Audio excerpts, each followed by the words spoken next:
Pourquoi le sérieux de l'incarnation peut te faire souffrir? Alors ça, il y a un truc que je remarque beaucoup, c'est qu'en fait on est plutôt ok en vrai de rire dans la vie, d'avoir de l'humour, etc. Mais en fait de moins en moins, avec tout ce qu'on voit au niveau sociétal, alors c'est même pas du coup que au niveau, à votre niveau personnel en fait, hein, c'est vraiment au niveau sociétal, c'est que en gros on met un peu comme programmation qu'on n'a plus le droit de rire de tout. C'est-à-dire ce qu'on avait le droit de rire il y a 15 ans, bah aujourd'hui tu n'as plus le droit de rire de ça, parce que voilà, ça va heurter les feelings de certains, les sentiments sont plus importants que la raison, bref, tout ça. Du coup, on en arrive en fait à une fragilité constante de la population qui, en fait, dès que tu fais un peu d'humour, dès que tu dis un petit truc, dès que tu es un peu taquin, dès que tu es provocateur, tu te fais incendier comme si tu étais en train de tuer quelqu'un sur la place publique. Alors, alors qu'en vrai, je vous rappelle un petit truc quand même, parce que je pense que les gens ont quand même beaucoup, mais beaucoup oublié comment la vie est radicale et extrême. Parce que moi, parfois, on me reproche d'être extrême. Et je le revendique, hein, oui, je suis très extrême parfois quand j'ai envie. Ouais. Mais en fait, on oublie aussi l'extrémité de la vie, la radicalité de la vie, en fait. Je vous rappelle que quand quelqu'un que vous aimez meurt, bah, c'est assez extrême, en fait. Hein. Il meurt pas à moitié, en fait. Hein. Il meurt pas à 40%, tu vois. Et vous pouvez mettre du déni autant que vous voulez sur la vie vous rattrapera. Donc vous pouvez mettre du déni en pensant que bah, tout est rose, tout est beau et tout est gentil. Et vous allez avoir, du coup, comme tout le monde, quelqu'un qui va mourir dans votre vie. Ça peut être vous, comme ça peut être quelqu'un autour de vous. Voilà. Et ça, c'est l'extrémité de la vie, la fatalité de la vie. Bah ouais, du coup. Et ça fait de moi une mauvaise personne, une méchante personne de mettre en avant en fait ces côtés-là qui sont aussi la vie. Parce que c'est ça aussi qui est important, c'est que à force de vouloir regarder que sous un prisme la vie, en fait, on en oublie tout l'autre côté. Et en oubliant tout l'autre côté, bah en fait, le truc, c'est qu'on commence à être en déni de toute une partie de nous-mêmes. Parce que je me dis que franchement, si vous n'osez pas aller dans vos parts d'ombre et aller voir en fait à quel point vous êtes vous aussi arrogante ou arrogant, connard ou connasse, que vous aussi vous êtes moche à des moments donnés, que vous faites des trucs dégueulasses, que vous êtes manipulateur, bref, tous ces parties-là en fait que vous ne pouvez pas voir, à un moment donné, à force de ne pas vouloir les voir, la vie va vous les renvoyer en pleine face. Hein. Donc c'est-à-dire que vous allez voir que ça chez les autres. Et ça va vous saouler à un point inimaginable. Vous allez vous dire, mais non, mais ils sont horribles à faire ça, etc. Mais si ça vous touche autant, c'est pourquoi? C'est peut-être parce que vous l'êtes, mais en cachette. Et donc c'est plus facile d'aller trouver comme coupable le voisin, la voisine, le mec sur les réseaux sociaux, bref, quelqu'un qui fait que bah, lui, c'est le connard, et moi, par contre, je suis la plus gentille du monde, je suis le plus grand cœur qui existe sur cette terre, et je ne fais absolument pas tout ça.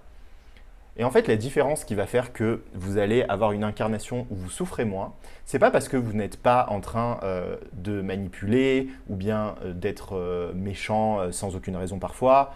C'est pas tout ça en fait. Hein. C'est en fait que vous allez l'assumer ça. C'est ça la différence en fait.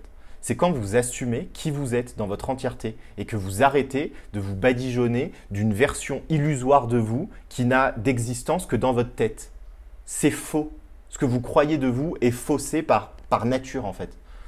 Parce que vous n'avez pas un cerveau qui vous vous n'avez pas une vision qui vous permet d'avoir toutes les informations tout le temps. Vous voyez la vie avec votre prisme à vous. Donc vous allez la voir en fonction de vos vécus. Comment vous sélectionnez le prisme bah, par rapport à votre vécu, par rapport à ce que vous avez vécu, par rapport à votre passé quoi en gros. Donc à un moment donné, au lieu d'aller critiquer tout le monde à longueur de journée en pensant que c'est le monde qui est méchant et que vous êtes la pauvre petite victime gentille qui est sur cette terre, va falloir un peu se réveiller et voir à quel point en fait vous aussi vous faites partie de la vie et que dans votre prisme à vous, vous avez tout le potentiel de l'humanité aussi. Voilà, tout simplement. Donc moi, ce que j'ai envie de faire, c'est d'enlever en fait la culpabilité d'exister, parce que ce qu'il y a derrière, en fait, en voulant être dans les bisounours spirituels à tout va, c'est qu'en fait, on a une grosse culpabilité d'exister. Donc en fait, on se contrôle H24 pour ne pas être une méchante personne. Et vous savez même pas comment l'énergie que vous mettez derrière pour faire ça emmène à quoi? Emmène exactement à ce scénario en fait, où vous allez le voir partout. Vous allez être en fait attaqué de toutes bords. Vous allez vous sentir attaqué parce que c'est même pas vrai. C'est une illusion que vous avez pour confirmer que vous êtes une victime qui se fait attaquer tout le temps. Voilà. Donc moi j'avais envie de vous dire ça aujourd'hui parce que vraiment les posts que j'ai fait récemment m'ont permis de connecter en fait à ça chez les gens. Et en vrai, franchement, j'ai beaucoup d'amour pour vous parce que je sais que c'est difficile de voir les choses comme ça. J'ai été dans la même chose. Et en fait, on devient un dictateur tellement, sans même s'en rendre compte. On devient un dictateur de la bienveillance, un dictateur de la bonté, du bon, du gentil. Et en fait, du coup, on fait quoi? On rentre en guerre contre les méchants. Mais toutes les guerres qui existent sur cette terre, rappelez-vous une chose, elles ont toutes commencé parce que les personnes se pensaient du bon côté.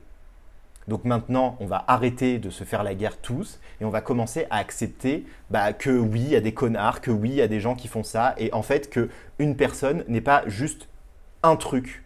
En fait, on est une multipotentialité de potentiel en fait en nous, ce qui fait qu'on peut être autant, j'en sais rien, quelqu'un qui trompe et en même temps quelqu'un qui aime sa fille à un point inimaginable. C'est pas incompatible en fait, mais nous on aime trop mettre en fait une image sur quelqu'un et de se dire voilà, lui il est comme ça, voilà, il est méchant, c'est ça, donc en fait tout le reste c'est à jeter à la poubelle. On jette tout en fait, on jette tout de la personne et on passe notre vie à faire ça en pensant que nous on est le meilleur et en fait on a une vie de merde. Voilà. Donc je voulais juste vous faire un petit déclic peut-être pour ceux à qui ça va parler. Si ça ne vous parle pas, très bien, vous passez votre chemin aussi. Hein, on n'est pas fait pour parler à tout le monde. Donc en tout cas, si ça résonne avec vous, tant mieux. Et voilà. Et si vous avez envie vraiment de faire ce process, parce que ça vous appelle d'une certaine manière, même si ça vous fait un peu chier et que ça vous appelle pour aller voir les choses de manière différente et surtout vous voir vous, parce que c'est important, c'est ça. Hein, le principal, c'est que vous vous voyez vous en fait et que vous ne vous mettez pas des illusions. Il y a le stage qui va bientôt arriver. Donc voilà, c'est à Marseille, du 15 au 17, retire ton balai. Ça va être justement, l'idée c'est de retirer son balai qui nous coince de tout le monde, qui nous fait nous sentir agressés par tout le monde, qui fait qu'on n'ose pas s'exprimer, qui fait que tout ça en fait. Parce que oui, quand moi je parle d'expression de soi, de venir vous exprimer, il y a tout le monde qui est là en mode on est tous d'accord. Mais dès que tu commences à dire quelque chose qui va à l'encontre, genre par exemple je dis quelque chose qui va à l'encontre de ce que vous pensez vous, ah là par contre il faut tout de suite que je ferme ma gueule. Tu vois? Donc non, ça marche pas comme ça marche en fait tout le temps. C'est-à-dire que si vous voulez assumer qui vous êtes, vous allez l'assumer tout le temps. Et ça va créer des réactions tout le temps. Oui, il y a des gens, ils vont adorer ce que vous dites, il y a des gens, ils vont détester. Et alors? Moi, je suis très bien avec moi-même et j'assume complètement qui je suis. Donc voilà, donc si vous avez envie de faire pareil et de vibrer cette fréquence-là, qui est franchement assez puissante, hein, vraiment, je vous invite à venir rejoindre le stage, de vous inscrire si ce n'est pas déjà fait. Ciao!